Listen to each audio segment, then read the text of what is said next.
Assalamualaikum warahmatullahi wabarakatuh. Saya dari kelas 5D Ekonomi Syariah ingin menjelaskan tugas mata kuliah Keuangan Publik Islam yang diampu oleh Ibu Sri Rahma SEME.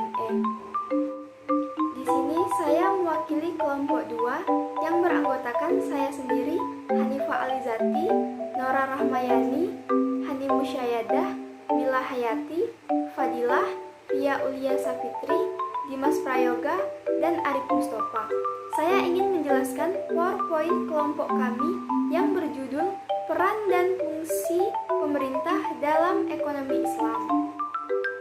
Jadi, ekonomi Islam merupakan suatu ilmu dan praktek kegiatan yang sesuai dengan ajaran Islam, yakni ajaran yang sesuai dan tidak bertentangan dengan Al-Quran, Sunnah Nabi, atau hadis.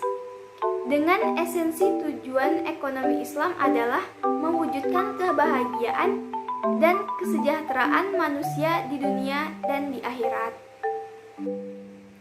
Yang kedua, menurut Khursyid Ahmad, yaitu ilmu ekonomi Islam adalah suatu upaya sistematis untuk mencoba memahami permasalahan ekonomi dan perilaku manusia dalam hubungannya dengan permasalahan tersebut dari sudut pandang Islam. Selanjutnya yaitu peran negara dalam ekonomi Islam. Secara umum, negara memiliki 3 peran. Yang pertama yaitu peran alokasi, yang kedua peran distribusi, dan yang ketiga peran stabilisasi. Peranan alokasi yaitu pemerintah berperan dalam menyediakan alat-alat ekonomi yang dibutuhkan masyarakat yang tidak dapat diciptakan oleh sektor swasta, seperti dalam penyediaan jalan, rumah sakit, sekolah, dan keamanan.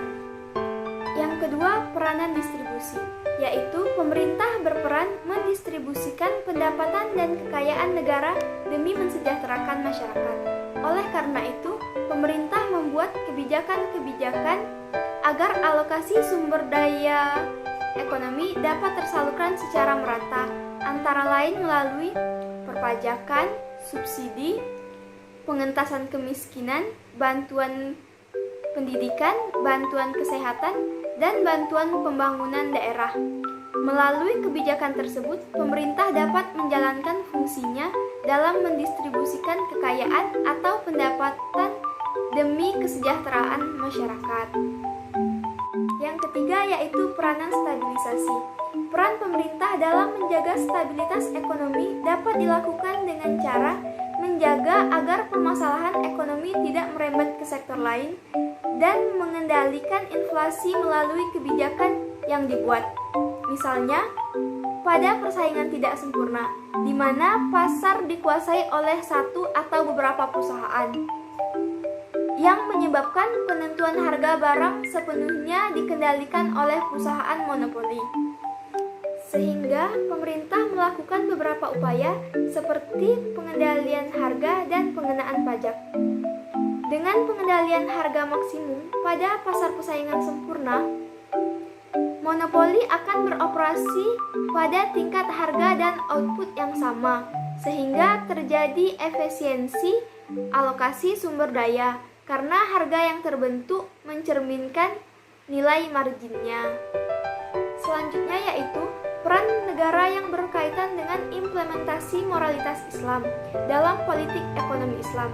Negara bertugas dan bertanggung jawab untuk menegakkan keadilan dalam ekonomi, mencegah terjadinya kezaliman, serta menindak para pelanggar hukum di bidang ekonomi.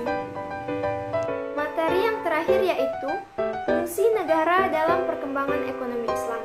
Fungsi pertama yaitu fungsi keamanan, pertahanan, dan ketertiban.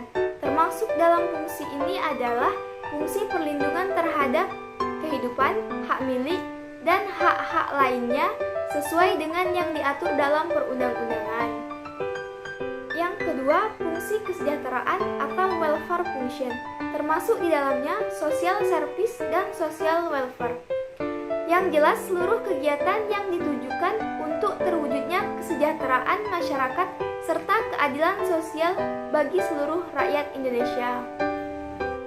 Yang ketiga, fungsi pendidikan atau education function, termasuk di dalamnya yaitu tugas penerangan umum, nation and character building, peningkatan kebudayaan, dan sebagainya. Yang keempat yaitu fungsi mewujudkan ketertiban dan kesejahteraan dunia. Baiklah, itulah hasil penjelasan dari PowerPoint kelompok kami. Semoga video ini bermanfaat. Mohon maaf jika terdapat banyak kesalahan.